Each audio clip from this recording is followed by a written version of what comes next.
സുഭാഷിതം. യോഹന്നാൻ എഴുതിയ സുവിശേഷത്തിലും ലേഖനങ്ങളിലും ഉടനീളം സത്യം, സ്നേഹം, വെളിച്ചം, ജീവൻ എന്നിത്യാദി പദങ്ങൾ ആവർത്തിച്ച് ഉപയോഗിച്ചിട്ടുണ്ട്.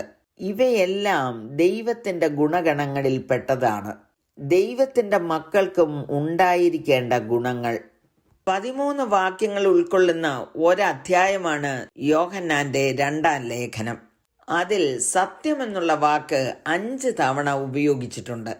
സത്യത്തെ അറിഞ്ഞിരിക്കുന്ന എല്ലാവരും സത്യത്തിൽ സ്നേഹിക്കുന്ന മാന്യ നായികയാർക്കും മക്കൾക്കും വേണ്ടിയാണ് ഈ ലേഖനം എഴുതിയിരിക്കുന്നത്. നാമും സത്യം അറിഞ്ഞവരാകൊണ്ട് ഇതിലെ ഓരോ വാക്കുകളും നമുക്ക് പ്രചോദനം നൽകുന്നു. ദൈവത്തിന്റെ കൽപ്പനകൾ പ്രമാണിച്ച് സത്യത്തിലും സ്നേഹത്തിലും തുടരുവാൻ പ്രബോധിപ്പിച്ചെഴുതിയിരിക്കുകയാണ് 1 മുതൽ 6 വരെയുള്ള വാക്യങ്ങളിൽ. ദുരുപദേഷ്ടാക്കന്മാരുണ്ടായിരുന്ന ആ കാലത്ത് അവരിൽ നിന്ന് ഒഴിഞ്ഞിരിക്കുവാനുള്ള ഉപദേശമാണ് 7 മുതൽ 13 വരെയുള്ള വാക്യങ്ങളിൽ കാണുന്നത്. 7-ാം വാക്യം വായിക്കുന്നത്, യേശുക്രിസ്തുവിനെ ജഡത്തിൽ വന്നവനെന്ന് സ്വീകരിക്കാത്ത വഞ്ചകന്മാർ പലരും ലോകത്തിലേക്ക് പുറപ്പെട്ടിരിക്കുന്നുവല്ലോ. വഞ്ചകനും എതിർ ക്രിസ്തുവും ഇങ്ങനെയുള്ളവനാകുന്നു. For many deceivers have gone out into the world who do not confess Jesus Christ as coming in the flesh. This is a deceiver and an antichrist. യോഹന്നാന്റെ 1-ാം ലേഖനത്തിലും എതിർ ക്രിസ്തുക്കൾ പുറപ്പെട്ടിരിക്കുന്നതായി രേഖപ്പെടുത്തിയിട്ടുണ്ട്. 2-ന്റെ-22-ാം വാക്യം വായിക്കുന്നത്, യേശുവിനെ ക്രിസ്തുവല്ല എന്ന് നിഷേധിക്കുന്നവനല്ലാതെ കള്ളൻ ആരാകുന്നു? പിതാവിനെയും പുത്രനെയും നിഷേധിക്കുന്നവൻ തന്നെ എതിർ ക്രിസ്തു ആകുന്നു. സാക്ഷാൽ ദൈവമായിരുന്നവൻ മനുഷ്യ ജന്മമെടുത്ത് പാപികളായ മനുഷ്യരെ രക്ഷിക്കുന്നതിനു വേണ്ടി ഭൂജാതനായി എന്ന് വിശ്വസിക്കാത്തവൻ വഞ്ചകനും എതിർ ക്രിസ്തുവുമാകുന്നു എന്നെഴുതിയിരിക്കുന്നു.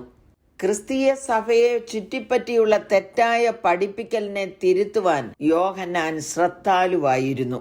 യേശുക്രിസ്തു ജഡത്തിൽ വന്നു എന്ന് സ്വീകരിക്കാത്ത യാതൊരാത്മാവും ദൈവത്തിൽ നിന്നുള്ളതല്ല എന്ന് 4-3 രേഖപ്പെടുത്തിയിരിക്കുന്നു. അത് എതിർ ക്രിസ്തുവിന്റെ ആത്മാവ് തന്നെ. 2-ാം ലേഖനം 9-ാം വാക്യത്തിൽ വായിക്കുന്നത്, ക്രിസ്തുവിന്റെ ഉപദേശത്തിൽ നിലനിൽക്കാതെ അതിർ കടന്നു പോകുന്ന ഒരുത്തനും ദൈവമില്ല. ഉപദേശത്തിൽ നിലനിൽക്കുന്നവനോ പിതാവും പുത്രനുമുണ്ട്. യേശുക്രിസ്തുവിനെ ജഡത്തിൽ വന്നവനെന്ന് സ്വീകരിക്കാത്ത വഞ്ചകന്മാരെ സൂക്ഷിച്ച് ഒഴിഞ്ഞുകൊള്ളുവാൻ ഈ ലേഖനം പ്രബോധിപ്പിക്കുന്നു. ക്രിസ്തു ജഡത്തിൽ വന്നുവെന്ന സത്യം അംഗീകരിക്കുക, ക്രിസ്തുവിന്റെ ഉപദേശത്തിൽ നിലനിൽക്കുക എന്നീ 2 കാര്യങ്ങളും ദൈവത്തോടുള്ള ബന്ധത്തിൽ തുടരേണ്ടതിന്റെ അടിസ്ഥാന തത്വങ്ങളാണ്. ഒരുത്തൻ ഈ ഉപദേശവും കൊണ്ടല്ലാതെ നിങ്ങളുടെ അടുക്കൽ വന്നുവെങ്കിൽ അവനെ വീട്ടിൽ കൈക്കൊള്ളരുത്, അവനോട് കുശലം പോലും പറയരുത് എന്ന് യോഹന്നാൻ കർശനമായി തന്നെ എഴുതിയിരിക്കുന്നു. അതിന്റെ കാരണം, അവന് കുശലം പറയുന്നവൻ അവന്റെ ദുഷ്പ്രവർത്തികൾക്ക് കൂട്ടാളിയായി തീരും. ക്രിസ്തുവിന്റെ ഉപദേശത്തിൽ നിലനിൽക്കുന്നവന് പ്രതിഫലമുണ്ട്.